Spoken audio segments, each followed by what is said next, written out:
It's been 5 years since the Moncton shooting. Go down! He shot him. Oh my God! Justin Bourque used a semi-automatic rifle to kill 3 Royal Canadian Mounted Police officers on June 4, 2014. His weapon, an M305 semi-automatic rifle, was purchased legally. Justin Bourque was a lawful gun owner. The firearms that he used to kill law enforcement officers were, his to own legally. And the fact of the matter is, anytime you have civilians owning firearms, no matter what kind of background check system, no matter what kind of vetting process you have, there are always going to be individuals who can slip through the cracks. So how did this happen? In order to legally purchase guns in Canada, Canadians have to apply for a possession and acquisition license, something the RCMP oversees. Individuals have to complete a 2-day safety course and have to submit 5 years of their background information that checks for any red flags.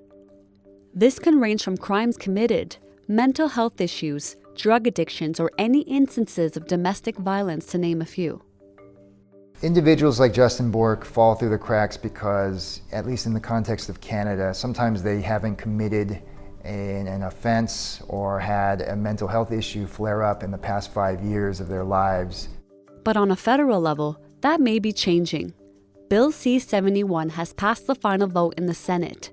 It is now awaiting royal assent, the final stage before it becomes law. Besides forcing retailers to keep records of firearm sales, the bill also extends the length of the background check. Bill C-71 would change that and make it possible for RCMP to have access to a person's entire life history, which would give that officer more access to figure out if there are red flags that should prevent a person from owning a firearm.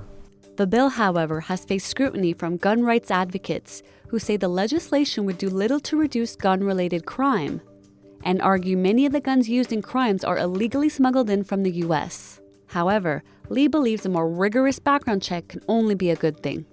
So one of the things that we know from a pretty substantial body of work on gun control policy is that anytime you can strengthen background checks, you see a reduction in violent crimes committed with firearms.